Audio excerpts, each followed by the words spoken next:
Hello viewers, welcome back to my channel মিষ্টি glam. আমি চন্দ্রিমা আজ হাজির হয়েছি আলু পেঁপে সোয়াবিন দিয়ে তৈরি সিম্পল অ্যান্ড টেস্টি একটা নিরামিষ রেসিপি নিয়ে। আশা রাখছি এই রেসিপিটা আপনাদের ভীষণই পছন্দ হবে। ডিনারে হোক বা লাঞ্চে খুব সহজেই এটা বানিয়ে নিতে পারবেন। তাই দেরি না করে চটপট দেখে নেওয়া যাক আমার আজকের এই ভিডিও। পেঁপে আলু দিয়ে নিরামিষ সোয়াবিনের তরকারি বানাবার জন্য এখানে আমি দুটো মিডিয়াম সাইজের আলুকে এরকম ছোট ছোট কিউব করে কেটে নিয়েছি। এই একই মাপ করে এখানে আমি একটা মিডিয়াম সাইজের পেঁপের অর্ধেক পোর্শনটাকে এই একই আলুর মাপ করেই ছোট ছোট কিউব করে কেটে নিয়েছি। কিছু সোয়াবিনকে আমি 15 মিনিট উষ্ণ গরম জলে ভিজিয়ে রেখেছিলাম। রান্না শুরু করার আগে একটা মশলার পেস্ট বানিয়ে নেব। তার জন্য মিক্সিং জারের মধ্যে একটা ছোট সাইজের টমেটো অ্যাড করে দিলাম। টমেটোটাকে 4 টুকরো করে কেটে নিয়েছি। অ্যাড করে দিচ্ছি প্রায় 1 ইঞ্চির মতো ছোট টুকরো করে কেটে রাখা আদা।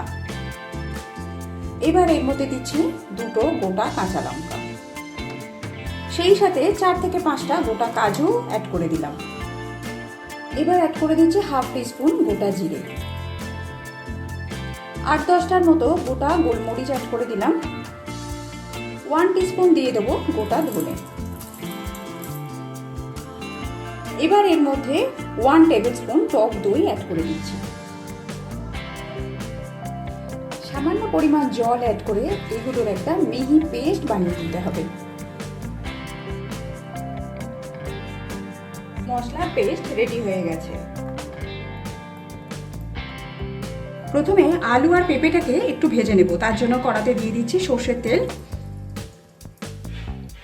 ভালোভাবে তেল গরম হয়ে গেলে এর মধ্যে আলু আর পেঁপেগুলোকে দিয়ে দিচ্ছি।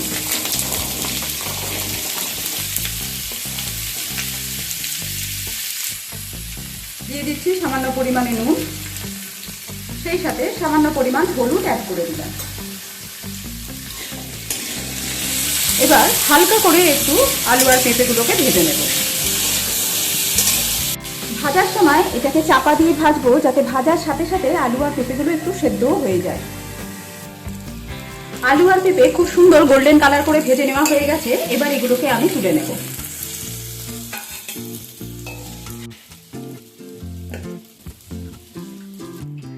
এবার কড়ার মধ্যে আবারও সামান্য পরিমাণ সর্ষের তেল অ্যাড করে দিচ্ছি। তেলের মধ্যে দিয়ে দিচ্ছি সামান্য পরিমাণ নুন, কেননা এবার আমি ভিজিয়ে রাখা সোয়াবিনগুলোকে একটু ভেজে নেব। এবার দিয়ে দিচ্ছি সামান্য পরিমাণ হলুদ। এবার সোয়াবিনগুলো যে এক্সট্রা যে জলটা রয়েছে সেটা এরকম ভাবে চেপে নেব। চেপে নিয়ে আমি কড়ার মধ্যে দিয়ে দেবো।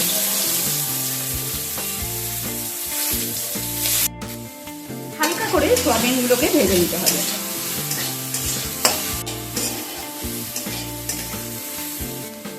মিনিট 2 সময় নিয়ে সোয়াবিনগুলোকে ভেজে নেওয়ার পর এবার সোয়াবিনগুলোকেও তুলে নেব।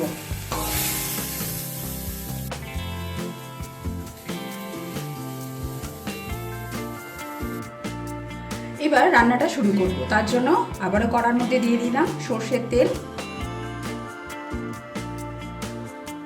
তেল গরম হয়ে গেলে দিয়ে দিচ্ছি একটা গোটা শুকনো লঙ্কা।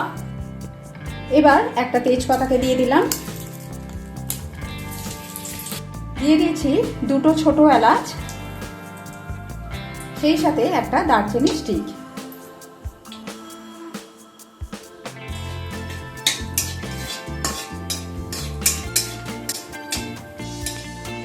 গ্যাসের ফ্লেমটা একদম কমিয়ে দিয়ে এর মধ্যে আমি বেটে রাখা মশলাটাকে অ্যাড করে দেব।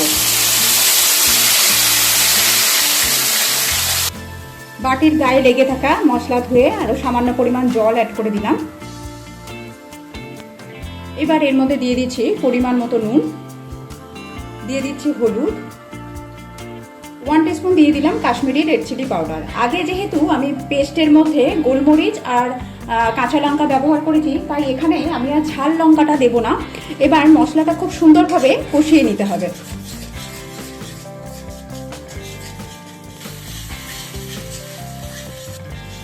খুব সুন্দরভাবে মশলা কষিয়ে নেওয়া হয়ে গেছে। আপনারা দেখেই বুঝতে পারছেন যে মশলা থেকে সুন্দরভাবে তেল বেরিয়ে এসছে। এবার এর মধ্যে ভেজে রাখা আলু আর পেঁপেগুলো দিয়ে দিচ্ছি। মশলার সাথে আলু আর পেঁপেটাকে প্রায় 1.5 থেকে 2 মিনিট সময় নিয়ে একটু কষিয়ে নেব। যাতে সুন্দরভাবে আলু আর পেঁপের মধ্যে মশলাটা ঢুকে যায়। এই সময় আমি ভেজে রাখা সোয়াবিনগুলোকেও এর মধ্যে দিয়ে দেবো।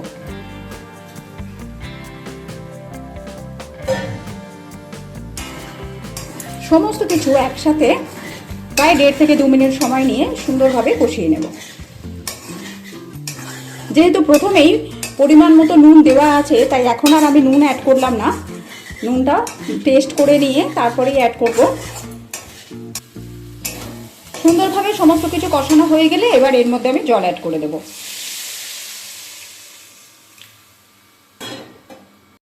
সব কিছু মিশিয়ে নেব।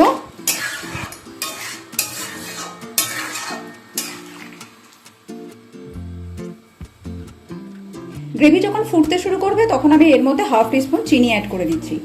চিনিটা দেবার পর এটাকে কভার করে দিয়ে আরও 4 থেকে 5 মিনিট রান্না করে নেব।